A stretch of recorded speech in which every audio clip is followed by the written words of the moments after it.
Conversaciones con David Estrada. Foro de discusión, análisis y entrevistas de temas políticos, sociales, culturales, artísticos y económicos.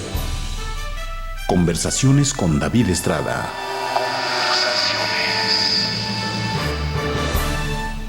Mi nombre es David Estrada y tenemos en esta ocasión una emisión de lujo. Una invitada de lujo, admirada, criticada, pero ante todo, siempre respetada. Es una institución dentro del mundo del espectáculo. Un antes y un después, a raíz de que hace ya 3 lustros su programa viera la luz primero en el Canal 7, en la actualidad en Azteca 13. Usted la conoce muy bien. Y me da mucho gusto dar la bienvenida, lo vuelvo a repetir, a una institución en la televisión en México, la señora Pati Chapoy. Pati, bienvenida. Muy amable, muchísimas gracias, David. Es un gusto, es un honor poder compartir pues este programa contigo, sobre todo por la institución que eres, por lo importante que es tu presencia en la televisión, en el mundo del espectáculo, el cual se escribe antes y después de la llegada de Pati Chapoy y de Ventaneando. Te agradezco mucho todos tus comentarios, pero creo que simplemente soy una reportera que se esfuerza todos los días por tratar de entretener, de informar y de divertir a la gente, nada más. Reportera, periodista, ama de casa, esposa. Como muchas mujeres que hoy día afortunadamente han tomado la decisión de organizar bien su hogar, su familia y de salir a trabajar, porque no soy la única, hay un montón de mujeres. Pero a las mujeres les es el doble de trabajo, les cuesta el doble de trabajo. Fíjate que sí, porque tradicionalmente las mujeres nos ocupamos de la educación de los hijos, nos ocupamos de que una casa funcione como un hogar, nos ocupamos de atender a la familia y nos ocupamos también de trabajar. Entonces nos cuesta, digamos que un poquito más que los hombres. Querida Pati, y me refiero con esta familiaridad porque gracias, muy amable. Te vemos diariamente, quienes disfrutamos de los comentarios tuyos y de tu equipo. Gracias. En Azteca 13 de 3 a 4:30 diariamente, bueno, pues podemos llamarte con esa familiaridad. Por supuesto que sí, claro. Yo quiero que nos platiques de tu vida, tus inicios, Torreón, tu infancia, el algodón, tu familia, la televisión en blanco y negro, toda esa infancia que pasaste allá antes de regresar aquí al Distrito Federal. Creo que tuve una infancia como cualquiera de los niños, no de hoy día, sino de aquella época, porque mi cercanía con los medios de comunicación fue a una edad, digamos que tardía, porque yo empiezo a familiarizarme con la televisión prácticamente en mi adolescencia, cuando regreso a la Ciudad de México. Mi papá trabajó en Cuernavaca primero, después en Torreón, después en Apasco, como campesino en Torreón, como obrero de una fábrica de cemento en Cuernavaca y otra en Apasco, Estado de México. Entonces, cuando llegamos a la Ciudad de México para que los 7 hijos siguieran prosperando en los estudios, a mí me tocó llegar aquí a hacer el 6º de primaria, la secundaria y todo lo que viene después. Y fue entonces cuando yo tengo cierto contacto con la televisión. Cuando vivíamos en Cuernavaca y en Torreón no teníamos televisión. Llegamos primero a casa de una de mis abuelas y ahí es cuando lo primero que yo veo es el cachirulo, que eran los cuentos de cachirulo los domingos, y de pronto las corridas de toros, porque mi abuela Adela era muy aficionada a los toros. Pero yo no creas que me sentaba a ver la tele ni mucho menos. En esta época, en mi época de infancia y de adolescencia, todavía salíamos a jugar a la calle, todavía nos divertíamos con las amigas, nos sentábamos afuera de los edificios donde cada quien vivía a platicar o en la casa de las tías, porque en esa época se vivía toda la familia como muy cercana. Mi abuela materna tenía prácticamente a 6 de los 7 hijos viviendo alrededor de su casa, a una calle, a 2 calles o a 3 calles. La convivencia familiar era muy agradable y además muy reconfortante porque la familia es lo que te hace crecer en todos los aspectos. Y esto se ha perdido con el progreso, se ha perdido con los medios con de la globalización. la tecnología. Sí, caray. Se ha perdido, ahorita que comentas, esa convivencia que quizá era obligada porque entonces no estaba ni el iPod, ni estaba ni el iPad, ni estaba ni yo no creo que fuera obligado, simplemente era parte de la educación que teníamos nosotros. Mi abuela materna, Adela, ella celebraba con mucho gozo todas las fechas tradicionales mexicanas porque mi abuela, Adela, que se llamaba Adela, fue una Adelita de la Revolución. O sea, ella vivió esa transición muy importante que vivieron los mexicanos en esa época y obviamente a todos los nietos pues nos enterábamos de esas historias en esas reuniones. Esa convivencia nos permitió desarrollarnos y crecer. Cada quien ha seguido su vida por su lado, ¿no? Pero éramos un montón. 7 hermanos de mi mamá, éramos como 36 nietos que invariablemente convivíamos los domingos o las fiestas o los cumpleaños. Y eso fue hermoso. Hoy día, pues bueno, vivimos en un mundo que para a los adolescentes se les hace chiquito, ¿no? Así es. Y de pronto ya están estudiando en alguna parte del mundo y ya radican en alguna parte del mundo. Y lo que yo creo que en este momento está lastimando las relaciones personales, obviamente son los medios como el Twitter, el Facebook, el Internet, porque se está perdiendo esa comunicación. Es increíble, pero lo estamos viviendo. La comunicación inmediata no se tiene No. Y se tienen amigos de todo el mundo. Aquí no se conoce. Aparentemente. Aquí no se conoce. Aparentemente, porque los jóvenes de pronto dicen, es que mis amigos de Facebook, bueno, yo prefiero 1000 veces una llamada telefónica o ir a casa del amigo, ¿no? Coincido A totalmente. platicar, pero bueno, estamos viviendo esa transición, que por otro lado es realmente maravillosa porque aprietas una tecla y ya te conectaste con cualquier parte del mundo, ¿no?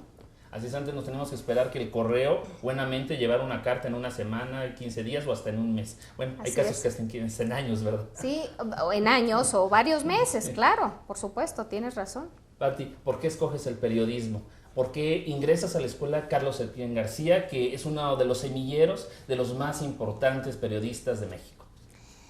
Porque en mi adolescencia era muy inquieta y quería estudiar todo, pero no había una carrera que me permitiera estudiar todo. Un día quería ser médico, otro día quería ser economista, otro día quería ser enfermera o antropóloga o cualquier cosa, ¿no? Y alguien que tenía una tienda donde vivían mis papás, al lado de la casa de mis papás, en la Colonia Juárez, me dijo, ¿y por qué no estudias periodismo? Fíjate que ahí vas a tener la oportunidad de conocer muchos temas a través de las entrevistas y de los reportajes que tú hagas. Eso fue lo que me animó a estudiar periodismo, la curiosidad. Entrevistas, reportajes que realizaste en revistas como Diseño, Contenido, Vanidades, entrevistas, acercamientos con personajes ni más ni menos que Dolores del Río, María Félix, Cantinflas. Así es. Platícanos de esa época. Fue muy interesante porque en esa época, luego de pasar por el periódico Novedades también, que fue para mí algo muy importante junto con Contenido, porque don Armando Ayala Anguiano, el director, pues fue un enorme maestro para mí. En la escuela se aprende maravilloso, pero a la hora de que estás tú en la práctica es cuando realmente empiezas a saborear lo que es el trabajo de ser reportero. Y un buen día llegó alguien, una compañera de la escuela, me dijo, ¿qué crees? La revista Vanidades va a abrir, la revista Vanidades que se editaba en Miami, se editaba y se vendía en toda América Latina. Y me dijeron, van a tener ya un pliego especial de México, ¿no quieres hacerlo? Pues yo me aventé y fue lo primero que dirigí desde México sin tener ninguna noción de la dirección. Llamaba la atención aquellos temas que tuvieran que ver con América Latina. Y en ese momento, que ya iba un poco de salida la época del cine de oro mexicano, pues obviamente todavía seguían en pie esas grandes figuras. Y tuve la enorme oportunidad de tener pláticas largas con Emilio el Indio Fernández, con Dolores del Río, con María Félix, con un montón de grandes estrellas mexicanos. Y bueno, pues imagínate las anécdotas que te platicaban. Cuéntanos alguna con esos grandes o con quien tú quieras. Cuando llegué a Coyoacán, a la casa de Dolores del Río, yo llegué temblorosa y emocionada porque se empezaban a usar las grabadoras chiquitas. Y yo no soy muy hábil en cuestión técnica. A mí me tienen que decir aquí se prende y aquí se apaga y hasta ahí llegué. Y entonces, bueno, ya sabrás, don Armando y todo mundo me aleccionaba de que aquí se prende y aquí se apaga y tienes que cerciorar que esté grabando, ¿no? Otra jefa que yo tuve me recomendó siempre llevar en mi bolsa una libreta y una pluma por cualquier cosa. Entonces yo llegué, la señora me recibió inmediatamente en una casa preciosa enfrente de la casa del Indio Fernández. Y entonces me siento, saco la grabadora y lo primero que me dice Dolores, sin grabadora. Y yo me aterré porque no tenía idea qué tan rápido iba a hablar ella. Yo quería tener las palabras impecables, claro, para no tener ningún error. ¿Y cómo estaría yo de aterrada que inmediatamente Dolores me dijo, y no te preocupes, yo te voy dictando? Y efectivamente me dictó todas sus respuestas. Yo le hacía una pregunta y ella me decía, en el año de, y se esperaba que yo escribiera en el año de, y entonces volteaba y me seguía diciendo. Entonces fue muy lindo y muy tierno de su parte el haberme en esa época dado esa entrevista en esas condiciones. Y además, ¿de qué figurón hablas? Sí. De una mujer que triunfó en Hollywood, María Candelaria, una figura imprescindible del cine y de la época de oro del cine mexicano. Así es. Y llega así, en Vanidades, la oportunidad de entrevistar ni más ni menos que a Raúl Velasco. Raúl Velasco, un personaje que marca en mucho la vida personal y la vida profesional. Por supuesto que de Pati sí. Chapoy. Fíjate que fue a raíz, en esa época del pliego de Vanidades, Raúl tendría como 2 años de tener un éxito fuera de serie en México con Siempre en Domingo. Iniciaba con México Magia y Encuentro, la transmisión iniciaba a la 1 de la tarde y terminaba a las 11 de la noche. Lo recuerdo perfectamente. Entonces, pues yo llegué, toc, vengo a hacer una entrevista, pues adelante. También hicimos clic, nos caímos muy bien, grabé la entrevista, la mandé y al poco tiempo me habló y me dijo que si no quería yo, que me invitaba a comer un día a su casa porque iba a recibir a Julio Iglesias. Y entonces le dije, pues claro que voy, ¿no? Yo no tenía dónde publicar ni nada inmediatamente porque la revista se tardaba como 3 meses. Fíjate nada más qué tiempos. ¿Sí? 3 meses en que te publicaran algo. Total, fui a la comida, llevé un fotógrafo, hicimos la nota, bla, bla, bla. Y a los pocos días me habla para invitarme como colaboradora para un programa de radio de la XCW, se llamaba Aún hay más en W. Y yo también, sin tener absolutamente ninguna experiencia, empecé a colaborar coordinándole el programa de televisión, de radio. A los pocos 3 meses más o menos, me invitó a que colaborara yo en Siempre en Domingo, como su asistente los domingos, llevando la información. Ya llegó Julio Iglesias y va a cantar tales canciones, y viene de Madrid o va a Santo Domingo, o ya está esperando bebé su esposo, cualquier tipo de información le daba yo. Y de ahí nace, obviamente, no nada más una relación impecable de trabajo, sino una buena relación de amistad que hasta el día de hoy mantengo muy cercanamente con Dolly, su esposa, y con sus hijos. Una emisión que bien tú lo dices y yo lo recuerdo perfectamente, que iniciaba en la tarde, terminaba ya casi llegada a la medianoche, y que todo México seguía. Un programa muy criticado, cuestionado, analizado, reanalizado, pero no ha vuelto a tener otro igual. México. Y no va, mira, es muy difícil encontrar a una persona con las características de Raúl. Raúl era una persona que tenía un ángel enorme, un hombre muy inteligente y un hombre que sabía manejarse en los medios de comunicación y sabía perfectamente entender lo que quería el público. Una persona así es muy complicado, tan es así que hoy día, con tanto que vemos en la tele, con tanta oferta, yo no veo a alguien que diga, este puede ser el sustituto o este va por buen camino, porque Raúl era una persona totalmente, digamos, especial, ¿no? Fue una persona que en cuanto empezó a manejar las mieles del éxito, tuvo la enorme inteligencia de sentarse con un psicoanalista y empezar a trabajar en él, el cómo poder manejar el éxito y cómo poder manejar el dinero que ganó, el mantener una familia unida. Fue una persona muy inteligente en ese aspecto.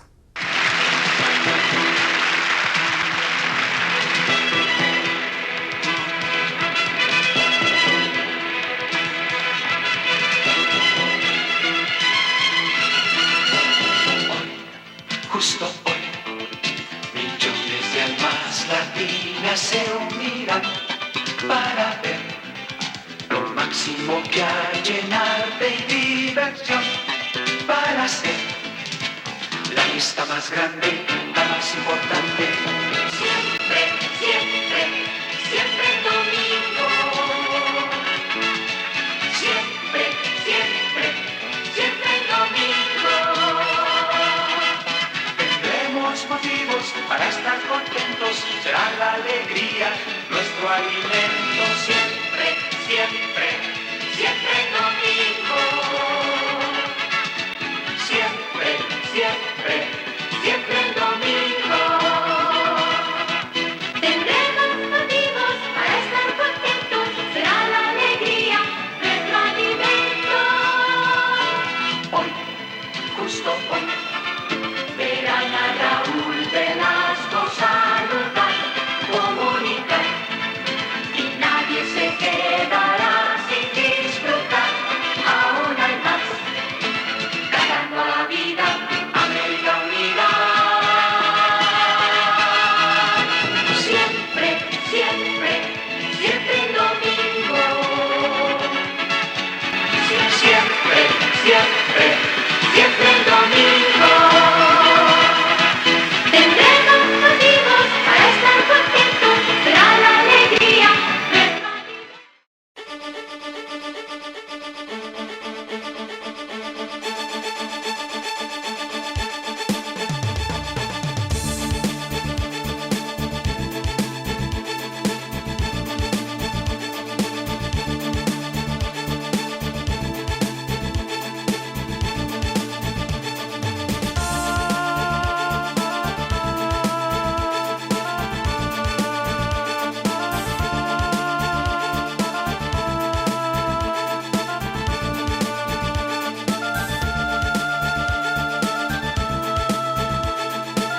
Yo quiero preguntarte, ¿cómo era Raúl Velasco como jefe? ¿Qué aprendiste de él? Porque Todo. era una persona también con claros oscuros, como lo acabas de decir. Sí, por supuesto. Una persona que no tenga carácter no tiene nada que hacer en un medio como es la televisión. Raúl tiene un carácter, tuvo un carácter muy bien plantado.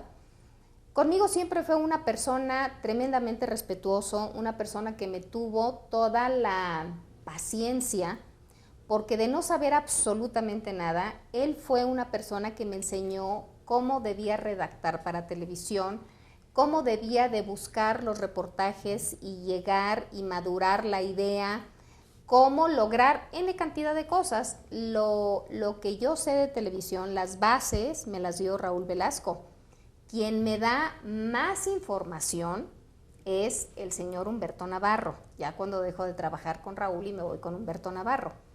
Toda la parte administrativa, toda la parte de organización atrás de una pantalla de televisión me la dio Humberto. Raúl me enseñó a manejar o a moverme frente a las cámaras de televisión. Y él obviamente fue una persona que me llevó de la mano para que yo pudiera conocer a un montón de personas que el día de hoy conozco, porque fueron muchos años conviviendo con él. ¿Qué pasó? ¿Qué ocurrió? Que después de tantos años, después de una relación tan estrecha, se acaba todo. Pues mira, se acabó la relación de trabajo. No lo sé, ni lo voy a saber porque Raúl se murió y nunca le pregunté porque nunca me interesó. Un buen día yo llegué y así como tú le estás planteando, así fue. Pati, tú y yo aquí terminamos, pues sí, Raúl, adiós y que te vaya bien. Y cogí mi bolsita y me fui, así fue. Injusto, no había razón, no había nada. Yo he leído muchas entrevistas, he escuchado muchas entrevistas y tú dices que no, nunca supiste la razón. No. Sin embargo, lo volviste a ver después y mantuviste esa relación hasta que él murió. Yo no soy una persona rencorosa, creo que el rencor no te ayuda en nada. Y soy una persona que trata de mantener muy claramente cuál es mi relación de trabajo y cuál es mi relación de amistad, ¿no? Cuál es mi relación como mamá y cuál es mi relación como hija o como hermana o como amiga. Pues no, para mí sí fue muy doloroso, por supuesto, fue muy triste, pero fue maravilloso en el aspecto de que ahí yo me siento con Humberto Navarro, le llevo un proyecto sin saber en ese momento que Emilio Azcárraga había tomado la decisión de convertir al Canal 4 de televisión en un programa, en un canal vivo. Entonces estaban buscando programas vivos. Y cuando llego yo con mi proyecto del mundo del espectáculo, pues Humberto Navarro me abrazaba y me decía, qué maravilla, ya me ayudaste a resolver un problema. Y efectivamente Humberto inicia esta etapa del Canal 4 abriendo a las 4 de la tarde con una revista en vivo y después entraba Ventaneando y después algo realmente fuera de cualquier lógica, una telenovela en vivo. Entonces, todo esto hizo que los ojos del público voltearan a ver el Canal 4, porque en esa época lo único que existía en México era el Canal 2. Incluso los canales, el 5, el 8, en esa época, o después que fue el 9, y el 4, eran programas que estratégicamente estaban organizados para no hacerle sombra al Canal 2. Por eso la fortaleza del Canal 2 el día de hoy, ¿no? Ahora es diferente, se maneja muy diferente porque todos los canales compiten entre sí. Pero en esa época sí fue. Y cuando llegamos con esta programación al Canal 4, todo el mundo volteó a ver qué era lo que estaba pasando. Y el mundo del espectáculo en esa época duró 7 años al aire. Aparte estamos hablando de un programa pionero, y pionero a nivel mundial, porque a los pocos meses de que naciera el mundo del espectáculo en México, nace lo que ahora prolifera en Estados Unidos, como es, por ejemplo, Entertainment Tonight, entre otros, muchos programas que son del espectáculo, pero que vieron su luz aquí en México. Fíjate que esa fue una visión que tuvo Humberto Navarro, porque yo llegué con una sección de un programa. Yo estaba acostumbrada a pensar la televisión en términos de cápsulas de 5 o 7 minutos, que era lo que yo manejaba en Siempre en Domingo y en otro tipo de programas que Raúl producía. Entonces, cuando llegué y le planteo esos 7 minutos, pues obviamente Humberto Navarro, que tenía una caja registradora en la cabeza, empezó tic, tic, tic, tic, tic, tic, tic, y qué tal si hacemos tic, tic, tic, tic, tic, y de repente ya era media hora de programa, y fue un trancazo. ¿De qué se hablaba? ¿De qué se trataba? Porque ahí todavía era una relación un poco más distante, más lejana con el artista, si no mal recuerdo. Era nada más dar información de lo que sucedía, y sí hacíamos comentarios de pronto que tenían que ver con está un poquito gorda esta persona. Casi no se hablaba de la parte, digamos, personal. De la parte profesional todo, y cuando tenía yo la entrevista en vivo con quien fuera, ya podía preguntarle de la familia o de los hijos, pero obviamente no tenía absolutamente nada que ver ese tipo de periodismo con lo que se hace ahora. En uno de los libros que tú has escrito, yo recuerdo ahorita que comentas una anécdota cuando te toca entrevistar ni más ni menos que esa gran mujer que fue la esposa de Luis Echeverría Álvarez, María Esther Zuno de Echeverría, primera dama de México, donde tú la entrevistas, si mal no recuerdo, para la revista Vanidades, y de repente, bueno, fuera de todo guión, en una época en la que todo estaba escrito y todo estaba aprobado, Pati Chapoy le pregunta que si le cocina al marido, Pati Chapoy le pregunta por la familia, y ahí es donde empiezas a tocar, ¿no? A tocar lo íntimo en personalidades intocables. Así es. Platícanos esa entrevista con María Esther. Fue muy interesante porque ella prácticamente me recibió en la cocina de Los Pinos. Y estaban pues, personas que trabajaban con ella con enormes grabadoras. No era una entrevista política, era una entrevista personal. Y aun cuando de alguna forma me preparo, es raro que escriba yo las preguntas. Puedo tener alguna guía y a veces no. Y en esa ocasión no. Y empezamos a platicar de cómo se habían conocido, que si le cocinaba y me dijo que sí, que le gustaba mucho la sopita de pasta, de, ¿cómo se llama?, de fideos.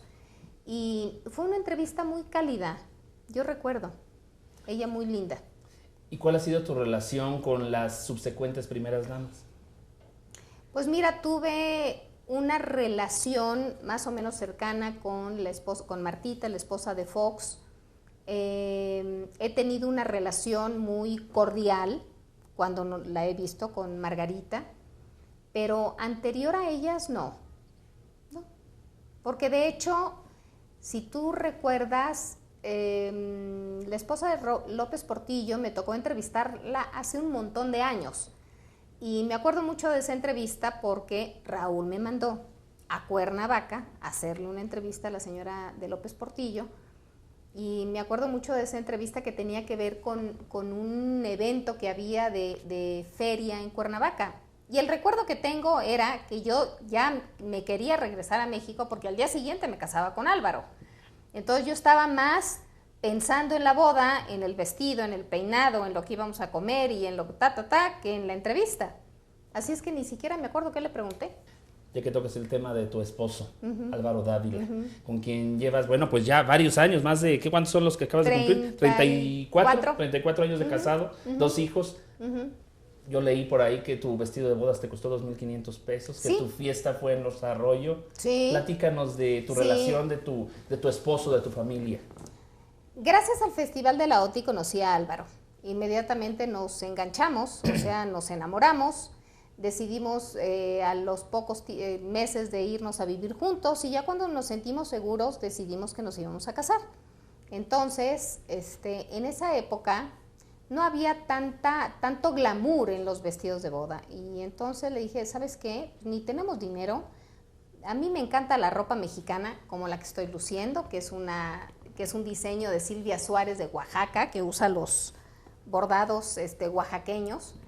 Y entonces me fui a una casa de artesanías en la zona rosa. Y en el aparador había un vestido muy normal de manta, se llama bolillo, que es una especie de encaje. ¿Sí? Y compré el vestido, me costó eso, 2,500 pesos. ¿Y que todavía lo conservas? Por supuesto, ahí lo tengo. La boda, ¿quiénes fueron? ¿Cómo fue la boda? Fue muy sencilla, pero al final de cuentas fue con Los Arroyo. Sí, ahí Chucho Arroyo tuvo un detalle hermoso. Supo que nos casábamos Álvaro y yo, tomó el teléfono y nos dijo que él nos quería regalar el banquete. Fueron 70 personas, prácticamente amigos de ambos, familiares de ambos y amigos. No ninguna personalidad que tú digas, fulanito, mengano, no. Es más, Raúl ni fue porque andaba de viaje. Y nada más los amigos cercanos, que no son muchos. Pati Chapoy, siempre en domingo, México Magia y Encuentro, el mundo del espectáculo, pero siempre, todavía no toco ventaneando, pero siempre la familia en primer lugar, en un lugar primordial. ¿Cómo le hace claro, Pati Chapoy supuesto, para poder dedicarse en cuerpo y alma al trabajo y dedicarse en cuerpo y alma a su familia, a sus 2 hijos? Afortunadamente me enamoré de un hombre inteligente, un hombre que conoce desde que nos conocimos mi necesidad de estar trabajando en lo que sea.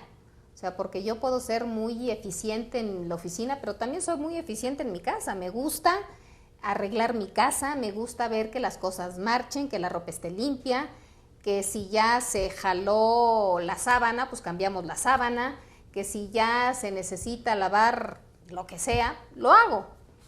Me gusta, lo disfruto.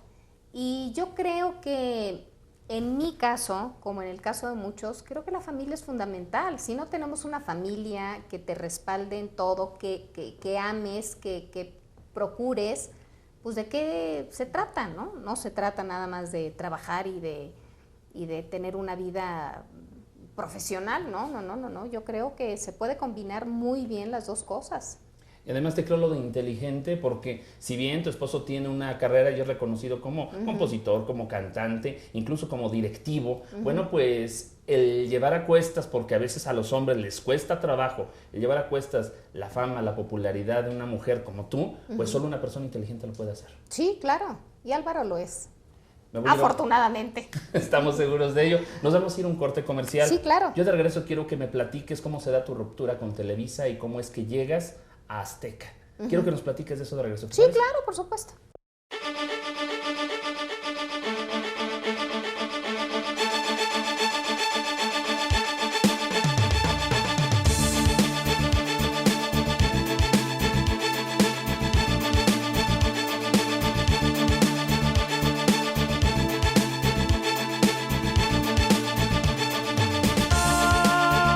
Gracias por continuar con nosotros en Conversaciones. Estamos, bueno, usted lo está viendo, pues ni más ni menos que, bueno, pues en las oficinas de doña Pati Chapoy, que usted conoce bien y diariamente sintoniza a través de Azteca 13, ya lo sabe, 3 de la tarde hasta 4:30.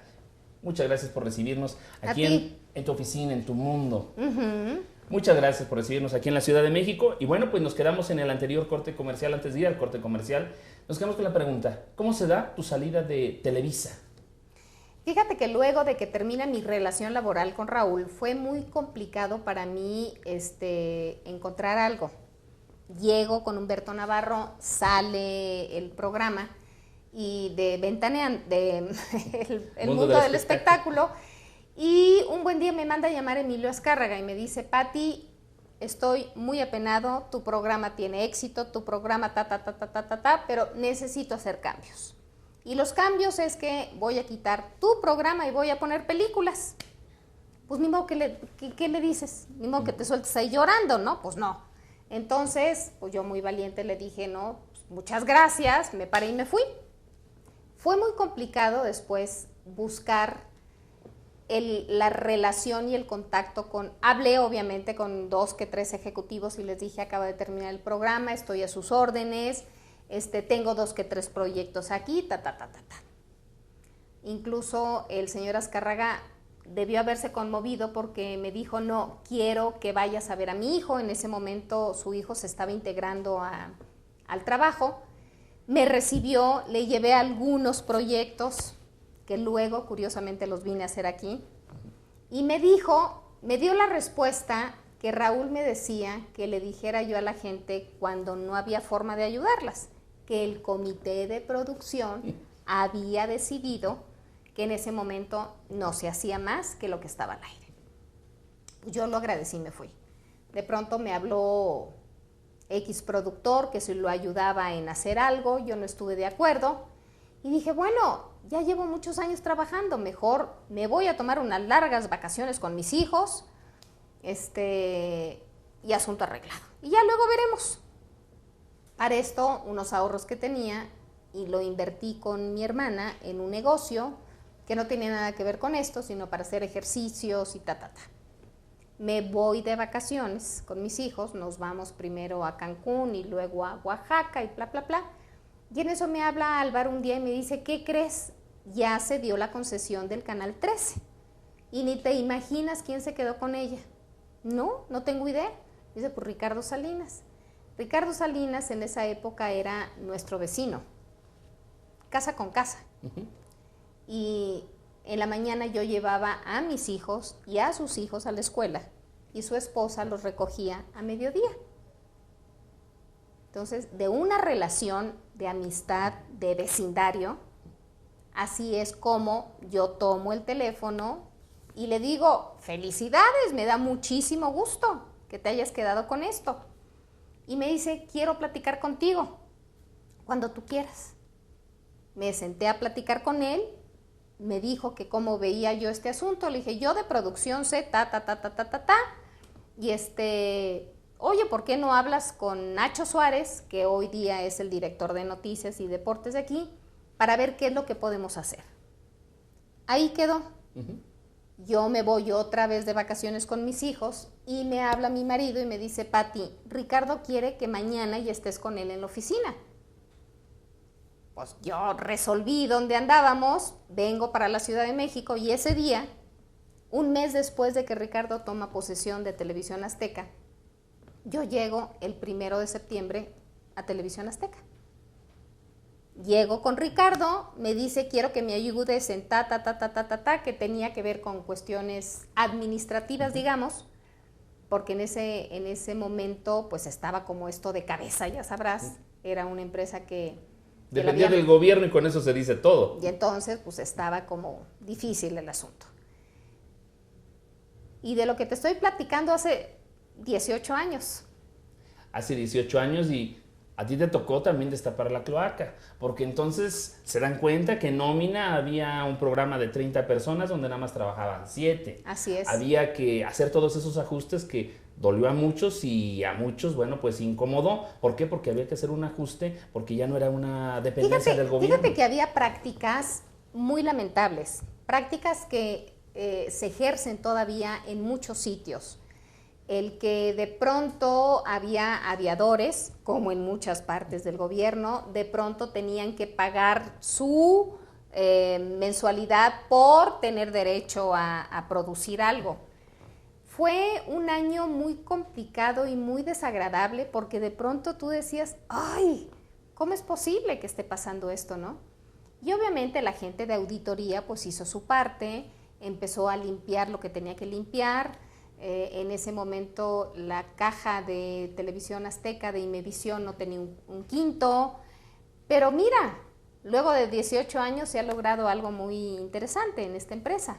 Algo impresionante, Sí, cómo no. Lo hemos Sí. visto y lo hemos, al ver las oficinas, a ver a las personas trabajando, vemos lo que ha cambiado y lo que se ha transformado este lugar. Yo quiero preguntarte, antes de que llegue el momento en el que nace Ventaneando, ¿cómo era esa saliente Imevisión y cómo era esa Azteca que estaban haciendo? ¿Qué programas había? ¿Quiénes estaban? ¿Cómo era? ¿Cuál era el ambiente que respiraba Pati Chapoy al llegar aquí por primera vez? Para mí fue muy complicado porque yo llego a esta empresa y recibo mucha agresión de ¿cómo se llama? Fernández, José Ramón Fernández. José Ramón Fernández, el de Deportes. ¿Ah? Sí, una agresión muy, muy fuerte.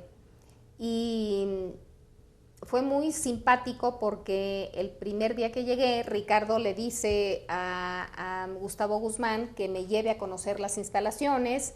Gustavo, que es ahora un alto ejecutivo del deporte aquí dentro, le dice a Memo Subiaur que me lleve a conocer las instalaciones. Entonces, este edificio no existía.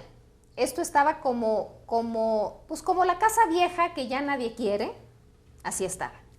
Y entonces yo recuerdo que cuando íbamos por todos los pasillos y las oficinas, pues volteaban, ¡ah! Pati Chapoy, ¡ah! Pati Chapoy. Entonces para mí en esa época, la gente que trabajamos en Televisa ni siquiera volteábamos a ver un Imevisión. O sea, era algo que no se nos ocurría.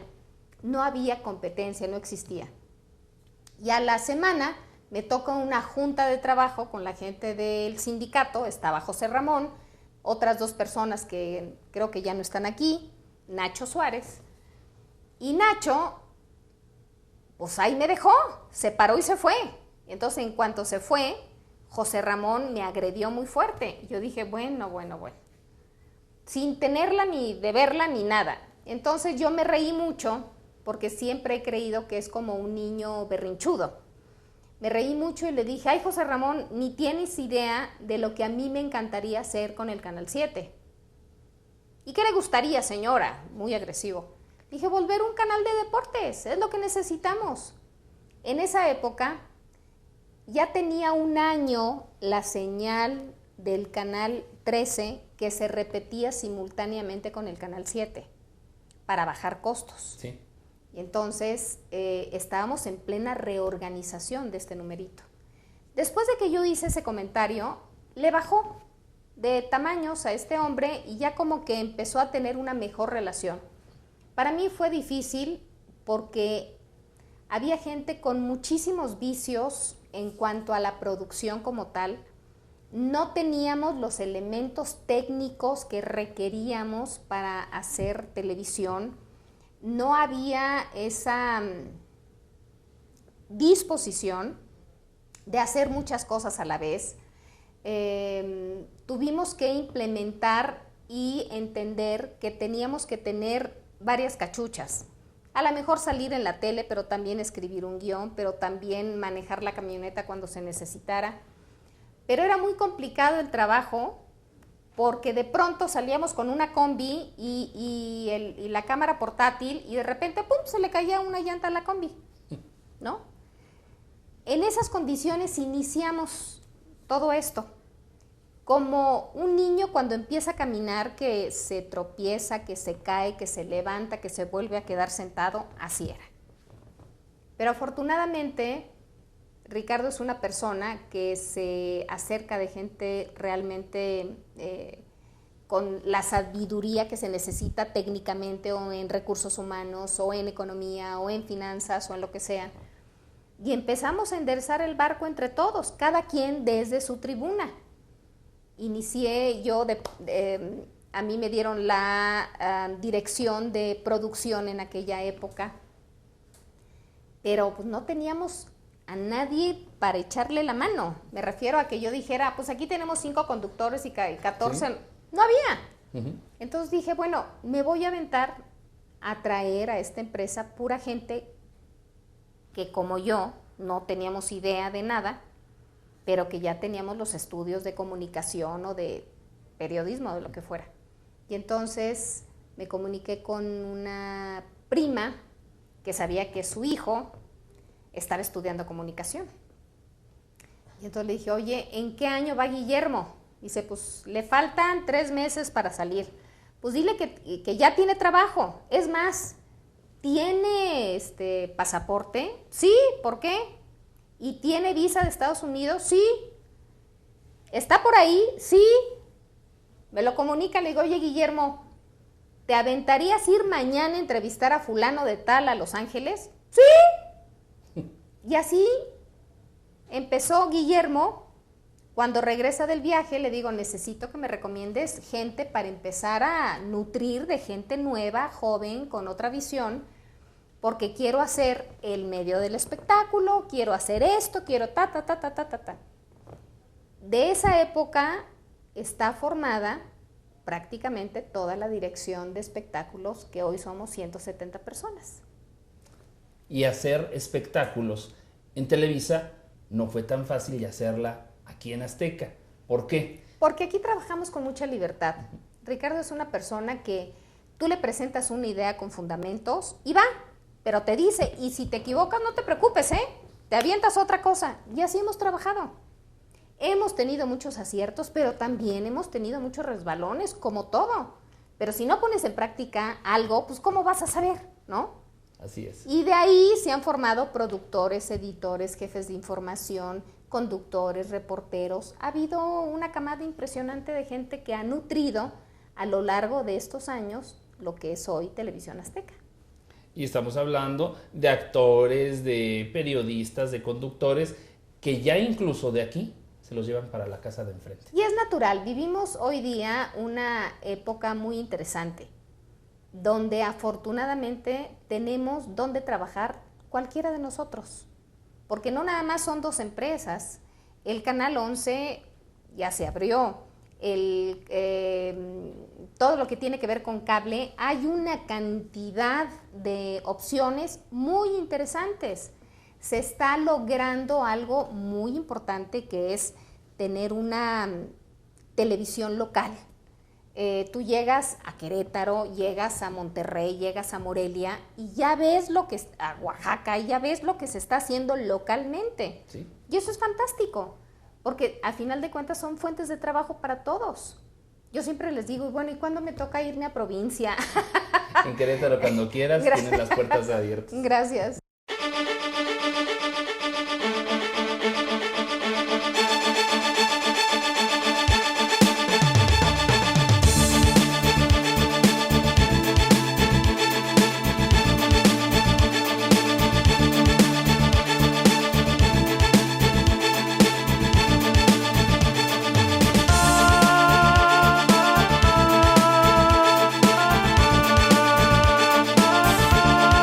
Llega noviembre de 1995. Carmen Armendáriz y tú comienzan a platicar de un proyecto que nace el 22 de enero de 1996.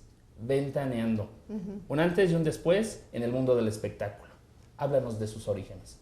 Fue muy simpático porque me invita a desayunar. Carmela hacía aquí un programa de concursos. Y entonces me invita a desayunar y me dice, oye, Chapoy, ¿y qué tal si hacemos esto? Y le dije, ¿y qué tal si sí? Le digo, la única forma que yo me atrevería a hacerlo es siempre y cuando Ricardo me permita hablar de todo lo que ocurre en las televisoras, no nada más de la gente de nosotros, porque va a ser como muy estrecho. Y entonces me dijo, pues sí, ¿qué te parece si te vienes como productora ejecutiva? Le digo, yo encantada. Yo llegué a Televisión Azteca con un propósito como muy claro, no hacer televisión y dedicarme más a desarrollarme como ejecutiva de la televisión. Entonces, bueno, le planteo a Ricardo, me dice, va, y sí, puedes hablar de lo que tú quieras. Nada más que acuérdate te tienes que limitar en cuanto a las críticas, no quiero lo de siempre, ¿no? Claro. Estas son las reglas. Llega el día en que vamos a hacer el piloto. En esa época Jaime Camil trabajaba con nosotros, tenía un programa semanal, muy simpático, y le pedimos su escenografía para poder hacer ahí el programa. Y entonces, en esa época, como yo estaba en el medio del espectáculo, que fue un programa que duró aquí como 5 o 6 años también, trabajaba conmigo Marta Figueroa. Y Marta tiene una chispa natural muy linda, muy interesante, graciosa. Y le dije, Carmen, ¿qué te parece si ponemos a Marta? Y fíjate que hace 3 semanas cené en casa de Lozada y estaba Juan José Origel. También es un cuate que tiene como algo sabroso. Tráetelo. Le digo, y también, ella me dijo, fíjate que yo voy a traer un cuate que se llama Pedro Sola. Un economista. Un economista que se sienta con mi mamá a ver la tele, pero no sabes los comentarios tan simpáticos que hace. Pues llegó Juan José Origel con un amigo, porque él decía que ese amigo tenía cierta chispa, Marta Figueroa y Pedro Sola, ¿no? Y yo llegué muy ejecutiva, pues aquí se van a sentar, quiero que hagan el programa, Había armado ya unas cápsulas y unos reportajes, en fin. Y empezamos a grabar y le digo a Carmela, le digo, no me gusta, no sé qué está sucediendo, pero no me gusta. Para la grabación me voy a meter con ellos para que entiendan un poco la dinámica que quiero que se mueva en el programa.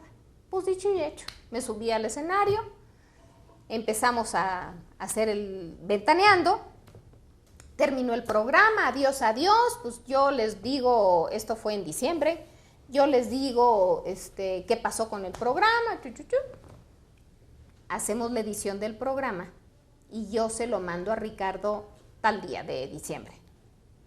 Yo no supe que había visto el programa y esa noche cenábamos en casa de Ricardo, un grupo de Televisión Azteca.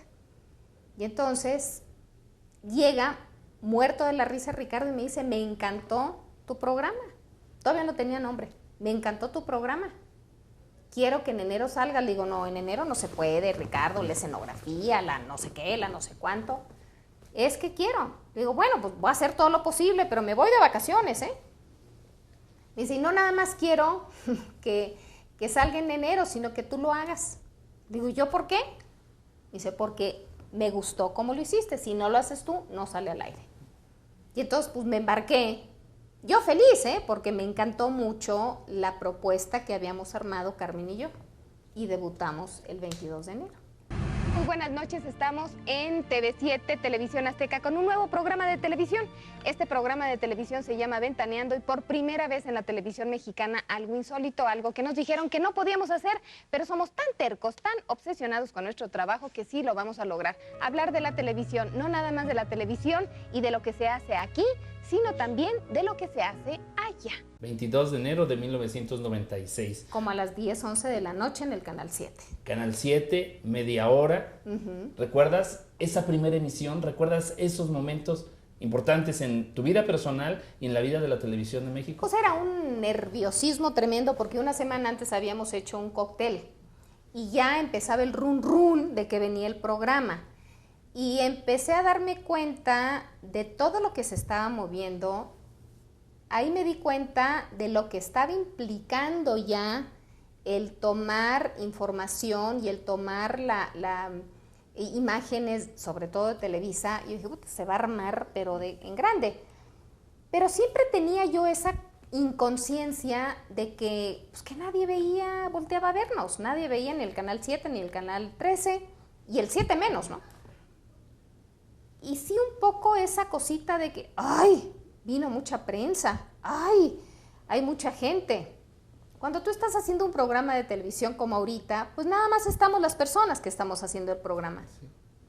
Pero cuando empiezan las llamadas telefónicas, los ramos de flores, la gente que se te acerca, dices, ah, caray, pues esto sí está funcionando, ¿y en qué forma, no?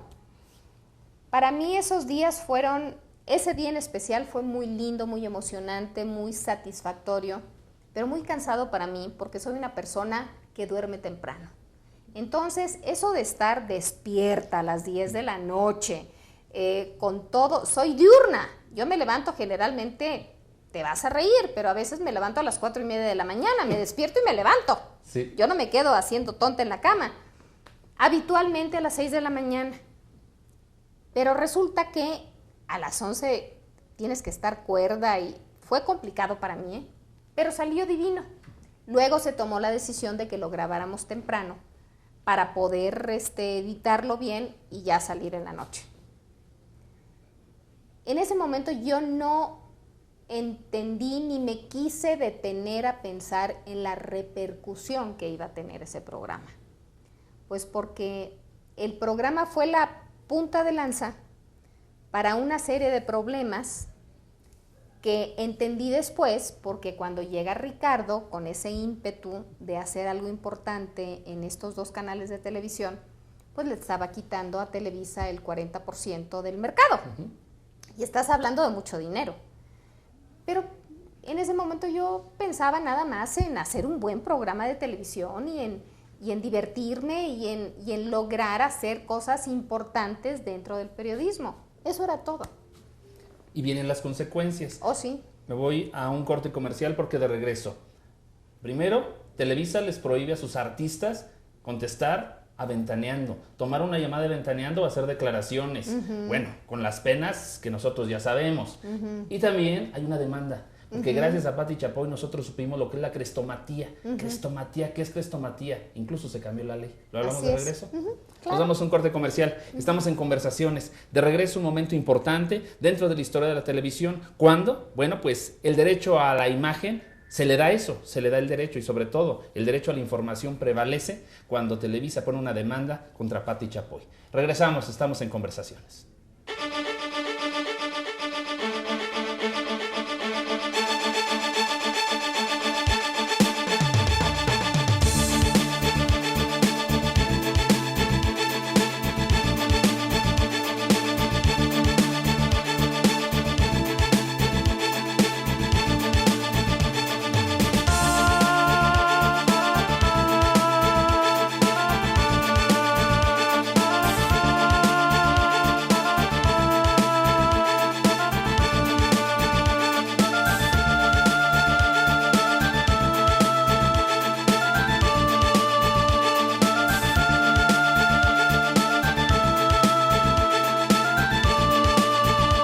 Gracias por continuar con nosotros aquí en Conversaciones. Nos encontramos con la señora Pati Chapoy.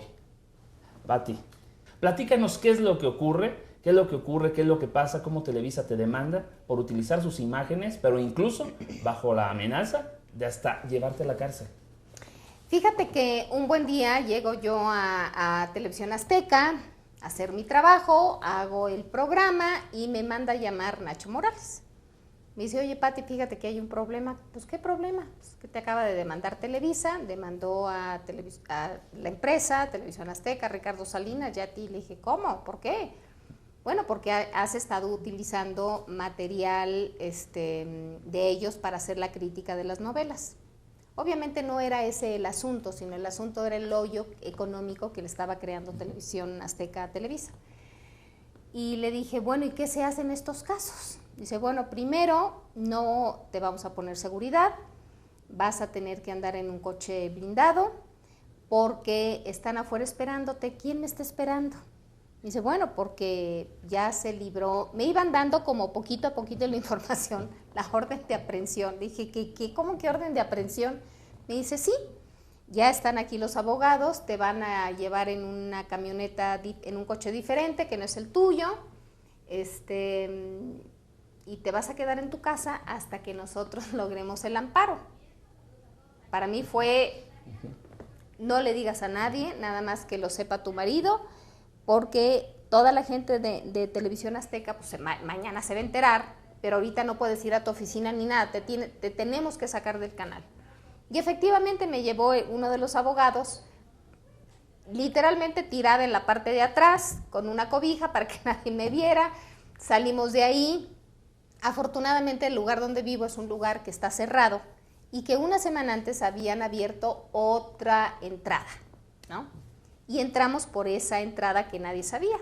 Yo ni por aquí me imaginaba que en la entrada principal pues ya estaba las autoridades esperando.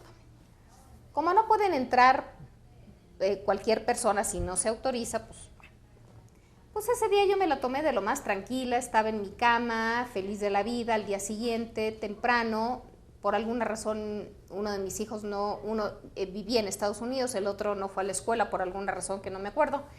Nos pusimos a ver una película. Y yo, pues, esperando que me llamaran sin conocer la dimensión del problema.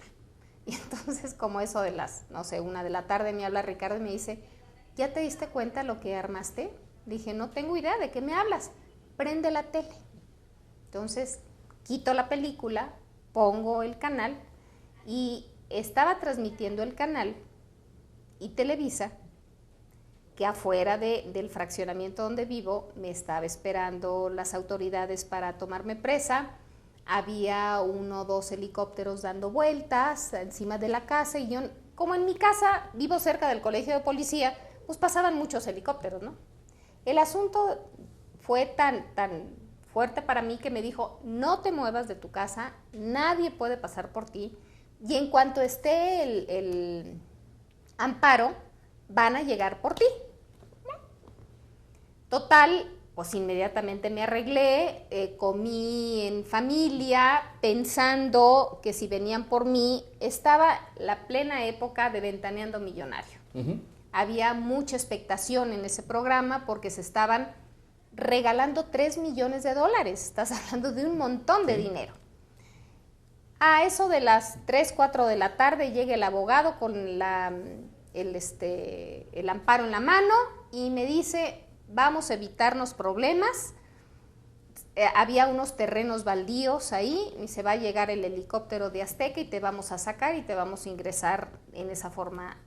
Yo, entre que me reía de los nervios, no sabía si... Nunca permití sentirme incómoda porque estaba más ocupada en planear qué era lo que iba a decir en el programa de televisión. Y así fue.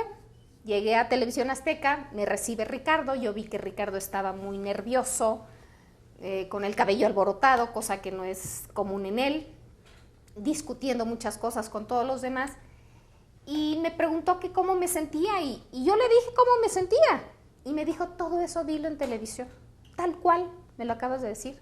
Entre las cosas que yo le dije en esa ocasión, recuerdo que le comenté, no entiendo por qué tanto alboroto, si soy una persona que pesa 45 kilos, y esa movilización, dilo así. Y me dijo, lo único que no sería bueno es que hablaras mal del gobierno. Le digo, pues es que no tengo por qué hablar mal del gobierno, si este asunto es de Televisa, no es del gobierno. Luego me enteré que el procurador en turno le dijo a Ricardo, y por eso estaba Ricardo tan molesto, de que me dejaran apresar 2 o 3 días para calmar los ánimos de Televisa. Así de sencillo. Y Ricardo Salinas le dijo que de ninguna forma. Por eso mi gratitud y mi reconocimiento y mi respeto siempre a Ricardo Salinas, porque con esa acción que tuvo conmigo me estaba demostrando pues, que va a defender los intereses de sus empleados y de su empresa, ¿no? Para no hacerte el cuento largo, pues yo me vestí muy bonita, mucho vestido largo, fueron un montón de compañeros al programa, ya teníamos telenovelas, ya esto estaba caminando mucho. con gente que ahora ya no está, ¿verdad? Como José Ramón, como Broso, como un montón de artistas. Hablé muy bien en televisión.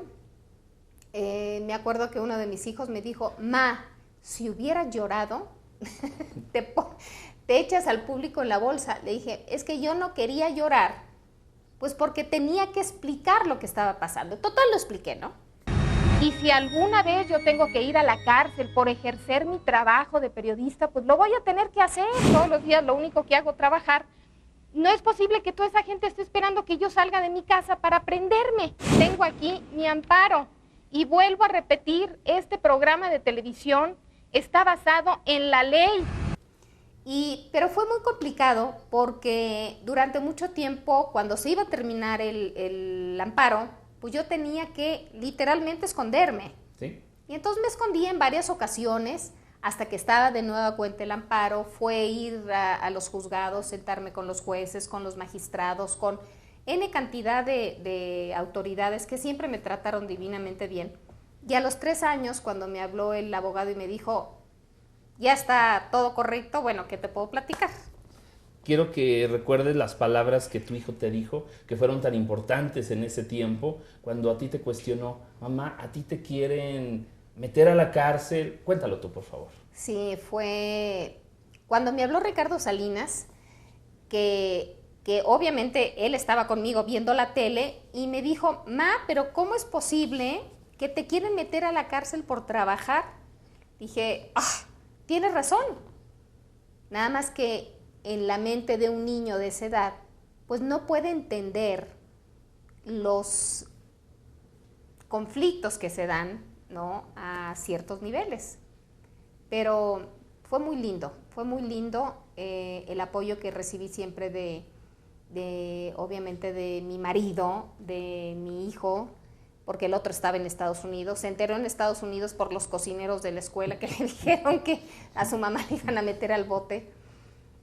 Pero fueron 3 años difíciles para mí, para manejar todo esto, muy complicados, pero afortunadamente a los 3 años resultó que, porque empezaron las polémicas, yo me acuerdo que el Reforma puso el efecto Chapoy, subió el no sé qué en la bolsa, Electra y Televisión Azteca y Y había reportajes muy interesantes de gente que me conmovieron mucho, gente que tenía que ver con la cultura o con las finanzas o con la economía, en el sentido de que no era el hecho nada más de que en un programa de televisión como Ventaneando se tomaran fragmentos, sino que se tenía que cambiar la ley para que las personas que hacían una crítica a un libro publicado no les aplicaran la ley que querían que se aplicara. Claro.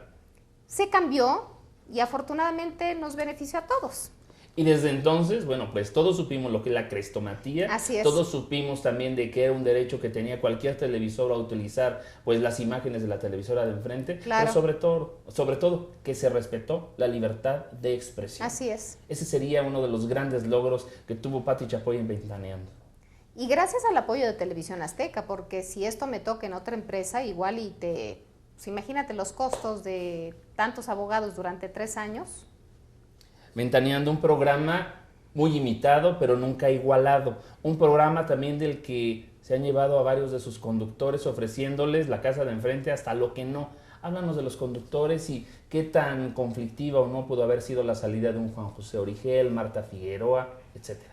Mira, en el caso de Juan José Origel fue un shock tremendo porque íbamos a iniciar el programa, se acercó y me dijo, me voy. ¿Cómo que? ¿A dónde? Digo, si vamos a hacer el programa.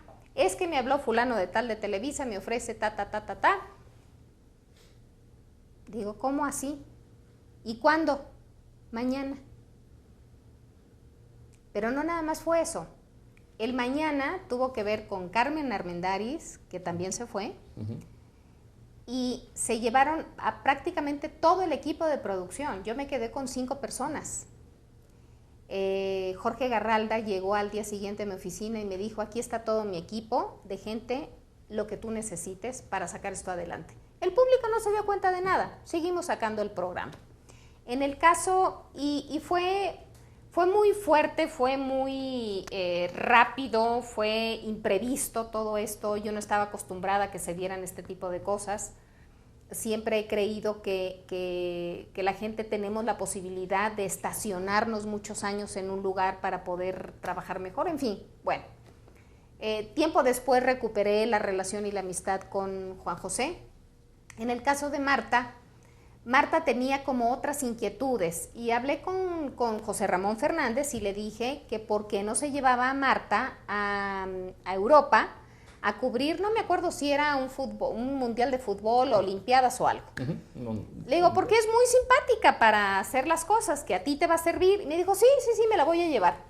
Pero Marta nunca mandó material que quedó de que iba a mandar para Ventaneando. Y cuando regresó me dijo que ya le habían ofrecido aquí en Azteca hacer su propio programa de televisión. Le dije, pues adelante. No entendí nunca si eso fue cierto, si no fue. El caso es que nunca salió su programa y ella pues ya no siguió en Ventaneando. En el caso de Aurora Valle, un día renunció, le acepté la renuncia, se fue primero a trabajar a televisoras de provincia de aquí de Televisión Azteca y un buen día me enteré que ya la había contratado Televisa, nada más. Inés Gómez Montt. Inés se fue hace casi 2-3 años porque se embarazó y tenía riesgo, según me dijo a mí, de perder al bebé. Y ya. Daniel Bisoño, ¿qué nos cuentas de el conflictivo Daniel Bisoño? El irreverente. Irreverente. Fíjate que un día recibo la llamada telefónica de Angélica Ortiz, la abuela de Angélica Vale. Te voy a recomendar un muchacho porque fíjate que es primo de la Vale. No sabe, simpatiquísimo. A los 3 meses, muy lamentablemente, Angélica muere. Y a los pocos meses, Kipi Casado invita a Pedro Sola a un programa de radio. Y en el programa de radio de Kipi Casado estaba Daniel Bisoño. Y Daniel le dijo a Pedro, quiero conocer a Pati porque quiero trabajar con ella. Llegó en una facha. No. Que la verdad nada más porque lo tenía que recibir, ¿verdad? Llegó en chanclas de esas que meten los, ¿cómo se llama? Sí. Pata de gallo. Sí. No se había bañado. Te estoy hablando que eran como la 1 o 2 de la tarde. ¿Eh? Unos pants que yo creo que no los había lavado en años. Y ya diciendo que él ya se quería sentar en Ventaneando. Le dije, no, papacito, primero te tengo que probar. En esa época lanzamos un programa de televisión que se llamó Caiga quien caiga. Le digo, vas a empezar ahí. Si realmente da resultados, ya veremos más adelante. En esa época trabajaba con nosotros Álvaro Cueva. Estuvo una temporada larga, luego decidió que quería dedicarse más a escribir y dejó el programa. Entonces ahí es cuando digo, vamos a probar a Daniel. Y ahí empezó el monstruo que hoy es Daniel Bisoño. ¿Qué debe de tener un conductor, un compañero de esa sala, la más popular de la televisión mexicana, que es la sala de Ventaneando, para pues compartir comentarios? ¿Cómo es que Pati Chapoy escoge a las personas que ocupan ese lugar tan importante? Tienen que ser, en primer lugar, personas que sepan de lo que estamos hablando, gente que esté comprometida y preparada con el espectáculo, que cuando tú digas Ninel Conde, sepan quién es. Si tú dices Silvia Navarro, que sepan quién es. Pero también que te digan quién es Emanuel o quién fue fulano sután. Tiene que tener realmente un conocimiento importante porque es un mundo enorme que siempre de alguna u otra forma se relaciona. Pero también tienen que ser tremendamente responsables y tienen que ser muy comprometidos porque hacer televisión, un programa como Ventaneando, como cualquiera que sea diario, pues aquí no hay me duele la cabeza. Aquí no hay, hoy es cumpleaños de mi mamá y no vengo a trabajar. Aquí sí hay vacaciones, pero específicamente 2 semanas y las tomamos en forma escalonada para evitar, obviamente, que haya algún problema. ¿Por qué? Pues porque de repente se enferma alguien y si el otro está de vacaciones, pues es un conflicto, ¿no? La gente se acostumbra a ver ciertos personajes en la tele y le cuesta mucho trabajo cuando los cambias. Sí. Entonces, poco a poco, literalmente, vamos viendo, vamos calentando a las personas y al público para que se empiecen a familiarizar. Pero básicamente, que sean comprometidos con su trabajo. Pati, tengo que hacer un último corte comercial. Yo de regreso quiero que me platiques de los grandes escándalos que han surgido en Ventaneando, de los imprescindibles, de los odiosos, de esos personajes que están Hay en de esas todo. notas. Es un zoológico esto. Vamos a un corte. Vamos a un corte rápido y de regreso en la parte final de este programa especial que estamos dedicando a Pati Chapoy. Bueno, pues vamos a hablar, ya lo he escuchado, de todo eso que ha ocurrido detrás de cámaras aquí en Ventaneando. Volvemos. Dímelo decir a mi cara. No, me hubiera sido ¿Qué he dicho que tienes ojos de marciano? Sí, lo he dicho, ¿y qué? Y tú eres Y yo maricón, también. pero él por lo menos no le gusta. Pero antes, Eso te ha Daniel, dicho. Es una Y empleada. esa naricilla ya la nació, ¿eh? Bajo esto por favor. también es difícil, ¿no? claro.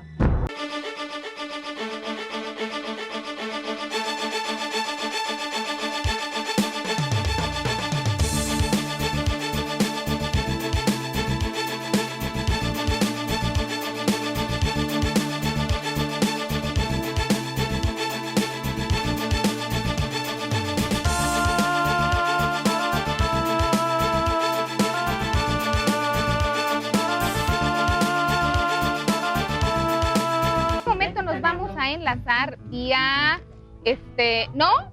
Sí, ¿verdad? Satélite, Sí, vámonos. nos vamos a enlazar vía satélite en vivo desde la casa donde convalece. Carmen. No, Carmen no va a hablar para su programa ahorita, estamos a punto de enlazar. Ya estamos, Mónica, al aire. Mónica, ya estamos al aire. Lo que pasa es que fíjate que tenemos a la oreja aquí encima. Gracias por continuar con nosotros en Conversaciones, en este tiempo que se nos ha ido volando y bueno, pues platicando, como ya lo dije anteriormente y lo vuelvo a reiterar, con la primera dama del mundo del espectáculo, Pati Chapoy. Pati, platícanos, a lo largo de 15 años de transmisiones, estamos hablando 1,500 invitados, 3 libros, una producción que abarca 20 notas diarias, 2 o 3 reportajes por semana, que tiene, bueno, pues entrevistas semanales muchísimas, una producción muy cuidada. Bueno, pues ha habido tropiezos, ha habido descalabros, ha habido muchos éxitos, ha habido situaciones difíciles. Platícanos de estas situaciones tan difíciles que se ha enfrentado. Ha habido de Ventaneando. todo, porque a través de Ventaneando se implementa un periodismo de investigación en el espectáculo que de alguna forma no se aplicaba, por muchísimas razones. Porque Ventaneando de alguna forma es el espejo de lo que ocurre en México en cuanto que estamos caminando hacia una madurez democrática. Implementar todo esto no ha sido sencillo, porque de pronto a través de Ventaneando han surgido otro tipo de programas de televisión como La historia detrás del mito, El nudo en la garganta, El ojo del huracán, Historias engarzadas, Va que va, o sea, la lista es enorme y hemos tenido mucho cuidado en que cada un programa tenga su propia personalidad. Sí han habido muchísimos conflictos, curiosamente se dan más con la gente de Televisión Azteca que con la gente de fuera de Televisión Azteca. Los actores o actrices que trabajan en Televisión Azteca de pronto creen que tenemos la obligación de adularlos o hacer un reconocimiento como fuera de cualquier idea de su trabajo. Y les cuesta un poco de trabajo entender qué es una opinión, qué es una crítica, qué es un comentario. Claro, lo que sucede es que un comentario en televisión tiene una magnitud y una repercusión enorme. Pero haz de cuenta que lo primero fue, ¿qué te puedo platicar? Algún comentario que hicimos de César Évora, estoy hablando de hace 15 años, que ya ni lo recuerdo. Al día siguiente César Évora habló con mi secretaria y bueno, me hubiera encantado grabarlo para que la gente supiera el vocabulario que tiene el hombre, ¿no? Y a mí me tocó, fui a comer con unos amigos en la Taberna de León y en una mesa estaban, entre otros, Juan Ferrara, el doctor Cándido Flores, N cantidad de personajes que cuando yo me paré al baño, muchos me saludaron con mucha educación, pero 2 que 3 de plano se quisieron meter abajo de la mesa. Fue muy simpático porque cada que me sucedía ese tipo de cosas, pues yo me sentaba en Ventaneando y lo comentaba, ¿no? Lo que había sucedido. Claro. Entonces, eso empezó a crear, por un lado, familiaridad y por otro lado, pues muchos malos entendidos de cosas que ni siquiera... Pasa una cosa muy simpática en televisión. yo puedo llegar y decirte, fíjate que alguien en televisión dijo de ti tal cosa, pero ya le agregué porque es el teléfono descompuesto. Y cuando esa persona nos habla y nos dice, ¿cómo es posible que dijeron tal o cual? Oye, ¿tú lo viste? No. ¿Quién te dijo? Pues fulano. Le digo, pues si me permites, te voy a mandar la copia para que la veas, ¿no? Pero ese tipo de situaciones ha pasado más con la gente de aquí, se aterran, les da como pánico. Mira, hace un año contrataron a Tatiana. Sí. Tatiana muy claramente dijo que ella no venía ventaneando si no estaba Daniel Bisoño. Y yo nada más dije, pues lo siento mucho, Daniel Bisoño es ventaneando y va a estar. Si ella no quiere venir, que no venga. En este asunto muy lamentable de la vida personal de Tatiana, que ella ventiló cuando decide separarse de Andrés Puentes, Daniel Bisoño ha venido comentando, yo siempre he defendido a Tatiana y el resto también, pero Daniel ha tenido un punto de vista muy diferente. ¿Cómo es posible que durante 10 años o 15 años o no sé cuántos, Tatiana no deja ver al papá, a sus hijos? Y eso le molesta mucho a Tatiana. Y ni siquiera tiene el día de hoy un programa de televisión. Sí. O sea, son cosas que dices, para ella ha sido mucho más difícil manejar la opinión contraria de Daniel que todo el apoyo enorme que le ha dado Ventaneando a la hora de que hemos cubierto los problemas y las disputas que han tenido, ¿no? ¿Y qué tal le ha ido a Daniel Bisoño, por ejemplo, cuando vino Ana Bárbara? Eso fue fantástico. Fue un Pero reclamo. quiero decirte que Daniel lloró y me dejó de hablar en varios días. Le dije, papacito, a mí me va a tocar algún día, ¿eh? Que alguien me reclame y venga aquí y me diga, digo, pues es igualito de ida que de regreso. Ya nos parecemos usted y yo porque mi nariz estaba tan operada que estoy Pero igual. eso yo no lo dije. Tú lo Fíjate. dijiste y ten los pantalones de decirlo aquí al aire. ¿Quieres que Dímelo te diga? decir a mi ¿Qué quieres cara. que- No, qué quieres no, que te no, diga? me hubiera sido ¿Qué he dicho usted que tienes como ojos de yo marciano? Sí, lo he dicho. ¿Y qué? Y tú eres Y yo maricón, también. pero él por lo menos no le gusta. Pero antes, Daniel. Eso te ha dicho. Es una Y empleada. esa naricilla ya la nació, ¿eh? Bajo esto también es difícil, ¿no? Claro. También pasó una vez, él molestaba mucho al entonces novio de Maribel Guardia. Ah, sí. Siempre molestaba mucho al entonces novio, hoy su marido. Y donde un buen día se le encuentra en Perisur y el hombre estuvo a punto de golpearlo. Entonces, Daniel llegó pálido, aventaneando y le dije, hay que platicarlo. No, porque capaz de que me va. Digo, Daniel, así es esto. O sea, si tú no eres capaz de medir tus comentarios, alguien te lo va a recordar, tarde que temprano, ¿no? Claro. Entonces, bueno, pues el hombre a punto de golpearlo, pero no se dio afortunadamente. Pati, ¿dónde encuentras tú dónde no traspasar esa línea entre lo público y lo privado? Cuando el artista hace pública su vida privada, ahí es donde.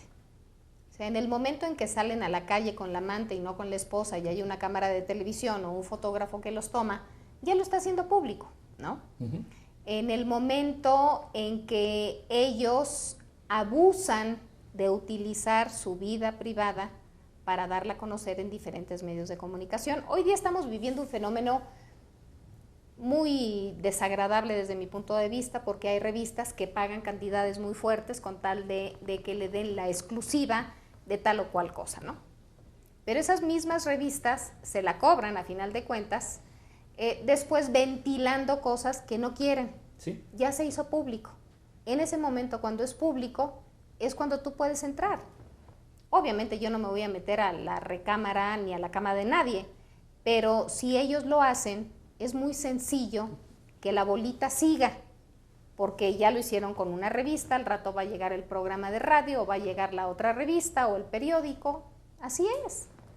Traspasar ese límite ha hecho que en ocasiones al periodismo de espectáculos, a veces bautizado como periodismo rosa, se le llame también periodismo basura. Uh-huh. ¿Qué opinas cuando hablan del periodismo basura que realizan tus compañeros y que a veces, bueno, la salpicada llega con ustedes por estar dentro del medio del espectáculo? ¿Qué les dirías a esas personas? Mira, es muy difícil que las personas entiendan la diferencia entre una cosa y otra. Yo defiendo mucho el mundo del espectáculo porque es muy importante. Tan importante como que a través del espectáculo las personas tenemos una actividad tremendamente sana, que es la diversión. Imagínate si en este momento no existiera la televisión, la música, el radio, el cine, el circo. ¿Sí? Ahora, es tan importante o más que lo que me quieras decir, que otro medio. Al principio me molestaba cuando decían, es que es un chisme, es información. A la gente le cuesta mucho trabajo entender la diferencia entre información, entre chisme, entre crítica, entre comentario, porque si dices una palabra, la toman como se les da la gana. ¿Sí? Cada quien entiende lo que quiere entender y cada quien escucha lo que quiere escuchar. Entonces es muy complicado. Yo no le hago caso. Obviamente habrá publicaciones o habrá medios que son realmente muy fuertes. El periodismo de espectáculo que se maneja hoy en España es terrible. Terrible. Terrible, terrible. Yo no creo que eso permee en México. Yo lo único que les recomiendo a toda mi gente, y trabajamos mucho con mucho profesionalismo, con un rigor en cuanto a la información, de cómo la queremos y cómo la debemos abordar, tremenda. Pero la percepción de la gente es diferente. Es el ejemplo de que si tú atropellas un perro y te dicen mataperros, igualito aquí, Un día tú fuiste muy fuerte, hiciste una entrevista fuerte y te catalogan y te perciben de una forma que, pues así es. Sí. Pero ni modo, nosotros a trabajar todos los días haciendo lo mejor que podemos. ¿Quiénes son los imprescindibles? ¿Quiénes son los queridos? ¿Quiénes son los respetados dentro del medio del espectáculo desde tu óptica? Yo creo que los queridos, respetados, imprescindibles son aquellos que siempre te dan una noticia. Y hay muchos, ¿eh? Uh-huh. Hay personas que a lo mejor no te dan una noticia, pero es tan agradable su comentario que se volvió una noticia.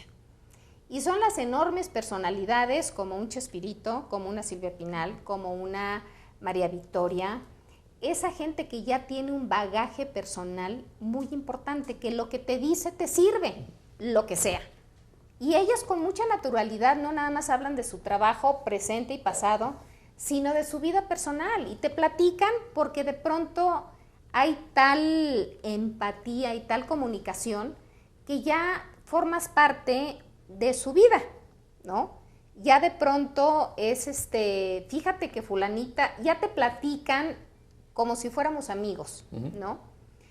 Obviamente hay personas que quieren tener cierto, ¿qué te diré?, roce con la popularidad, pero lo hacen desde mi punto de vista de una forma muy errónea y vacía y muy tonta, porque lo haces, a lo mejor haces la entrevista o la información, la pasas un día y ya.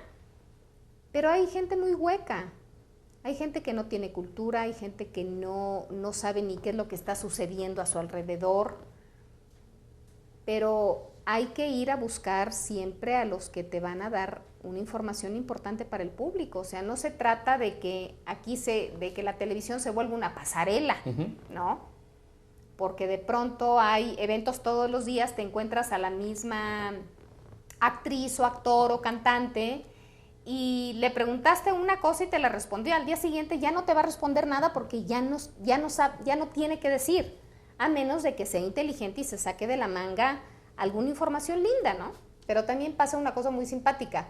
De pronto aquí no quieren hablar porque sí tienen restricciones en Televisa. O sea, hay mucha gente que vive de la exclusiva de Televisa, que pueden ser 4,000 pesos mensuales o 400,000 pesos mensuales. Entonces, se aterran con la idea de dar una entrevista sentadas, por ejemplo, ¿no? Y yo los entiendo. Por supuesto que yo no voy a traer, quiero que ellos tengan consecuencias de ninguna especie. Pero curiosamente van a Estados Unidos, sí, y dices, ¿cómo? ¿Que allá no te regañan? Se van a Miami y quizá ¿Sí? piensan que no va a trascender, pero aquí todo lo que ellos dicen allá se dice acá, pero lo dijeron Sí, fuera. sí. Sí, Es muy simpático ese fenómeno. Se puede ser amigo de un artista y a la vez también en algún momento juzgar o criticar su trabajo por la buena. Yo tengo pocos amigos en el medio del espectáculo, muy pocos, por una razón muy simple. un amigo lo tienes que cuidar, atender y procurar. En eso pues no tengo tanto tiempo. Procuro mucho a mi familia, obviamente, y procuro procurar a los pocos amigos. Sí creo lazos importantes con muchos de ellos, y si a mí me toca decir algo que le puede molestar, trato de decírselo de alguna forma que no le moleste tanto. ¿Y lo han superado? Sí, cómo no, por supuesto, por supuesto. Yo quiero, ya llegando a la parte final de este programa, quiero también conocer interiormente a Pati Chapoy, que me hable de lo que ella siente, piensa en cuanto a que yo sé que es vegetariana, yo sé que le llama la atención el budismo, yo sé que ya hablamos de la familia, que nos hables interiormente cómo te nutres para estar en tantas partes a la vez y poder hacer las cosas pues con el éxito que has tenido. Mira, básicamente organizándote. Pero una ayuda que yo he tenido de muchísimos años ha sido el psicoanálisis y obviamente la meditación. El psicoanálisis es un trabajo permanente de mucho tiempo con un médico con el cual le tengo toda la confianza, y él me ha ayudado a construir la persona que soy el día de hoy. La meditación, que la hago 2 veces al día, me permite tener o 20 minutos o 45 minutos en la mañana y en la tarde, donde me dedico a hacer una recapitulación en la mañana de lo que fue el día anterior y en la tarde de lo que fue ese día, pero viéndola como un observador de qué fue lo que sucedió.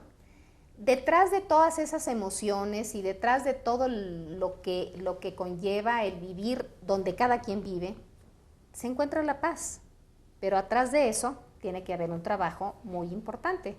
Por eso, cuando asistí hace unos 12 años a una conferencia que dio Tony Karam sobre budismo, me llamó mucho la atención la cantidad de técnicas que tienen y de métodos hábiles que tú puedes utilizar para tener una mejor salud, para tener una mejor vida y para ser mejor cada vez. Es muy complicado ser humano, es lo más complicado que tenemos las personas, desde mi punto de vista. Y eso me ha ayudado muchísimo. ¿Qué hago? Me doy mi tiempo. Hoy día mis hijos viven cada uno en su casa. Me doy mi tiempo con mi marido de tiempos de lectura. Me gusta mucho leer. Me gusta sentarme a la televisión a ver películas específicas. Porque tengo la deformación de que si veo cualquier otro canal ya estoy criticando, ya estoy viendo. Me gustaría quitarle esto porque metieron a... En fin, ¿no? Siempre estoy... Pero la forma en que estoy más conmigo es leyendo, es estar meditando, es sentarme de pronto una tarde o todo un día, cuando mi marido sale muy frecuentemente, obviamente por lo del fútbol, y me pongo a hacer collares, que después regalo, y si viene una amiga loca y me dice, te quiero comprar, pues le vendo, pero eso me ayuda mucho a relajarme y a pasármela bien. Pati Chapoy es una mujer feliz, es una mujer realizada. Realizada sí, feliz a ratos, porque obviamente la felicidad no es algo permanente, pero sí te puedo decir que soy una mujer ecuánime, soy una mujer que ha trabajado mucho en todo el manejo de todas las actitudes perturbadoras que puedo tener, como cualquier persona. ¿Has pensado en el retiro? Sí, cuando me muera. Cuando hay ventaneando para rato. Ah, claro, por supuesto. Mira, hay de dos. Algún día a lo mejor me canso, ¿no? O algún día Televisión Azteca dice, ya no queremos más ventaneando. Pero ahí no se termina tu profesión. Aquí se producen 10 programas a la semana. Hay muchas formas de trabajar en una empresa como Televisión Azteca, que aquí en Televisión Azteca siempre están viendo cómo puede continuar contigo en otras áreas. Fíjate que se está preparando en Televisión Azteca la Universidad de la Televisión para crear editores, productores, iluminadores, escenógrafos, reporteros, en fin. Y yo ahí me estoy viendo dando clases de forma permanente, me encantará. Nunca he dado, pero de pronto me han dicho que tengo una buena forma de explicar lo que yo quiero. Igual, y por ahí también voy a seguirle. Sin duda alguna. Y Pati, yo quiero, además de agradecerte esta entrevista, también felicitarte porque pues el hecho de que tú estés donde te encuentras, estés y te mantengas donde estás, también es una labor de un equipo y tú tienes un extraordinario equipo que nos ha hecho también posible acercarnos a ti. Sí, afortunadamente todos los jóvenes y no tan jóvenes que están en esta área son tipazos, gente muy entregada, muy preparada, muy responsables, que eso es muy bueno porque ese es un ejercicio que debemos de hacer todos, el delegar, para que la gente empiece a entender lo que es la responsabilidad del trabajo. Y aquí todo mundo trabaja solitos, aquí no hay de que tienes que llegar a tal hora y te vas. Ellos manejan sus horarios y saben cómo se mueven para que el programa de televisión que les toca tenga que salir en tiempo. Así es, y extraordinaria la labor de periodismo de investigación que se realiza aquí, en Azteca. Y todo eso, bueno, pues bajo tu dirección. Pati Chapoy, para cerrar, las últimas palabras para el auditorio que te está viendo en este programa que en esta ocasión se ha engalanado con tu presencia, ¡ay, a que qué lindo! nosotros respetamos tanto. Muchísimas gracias. Simplemente mi agradecimiento a ti, a todo el equipo que está aquí y al público que nos está viendo. Muchísimas gracias. Muchas gracias, Pati. Y pues seguiremos viendo, ventaneando, de lunes a viernes a las 3 de la tarde por Azteca 3. Así será. Muchas gracias. A ti. Amigos, pues nos despedimos desde la Ciudad de México, desde la oficina misma de Pati Chapoy, aquí en Azteca. Nos vemos, pase usted un excelente día. Si no vio usted el programa completo en este sábado, la retransmisión es mañana a las 10 de la mañana. Mi nombre es David Estrada. Hasta la próxima. Conversaciones con David Estrada. Foro de discusión, análisis y entrevistas de temas políticos, sociales, culturales, artísticos y económicos. Conversaciones con David Estrada.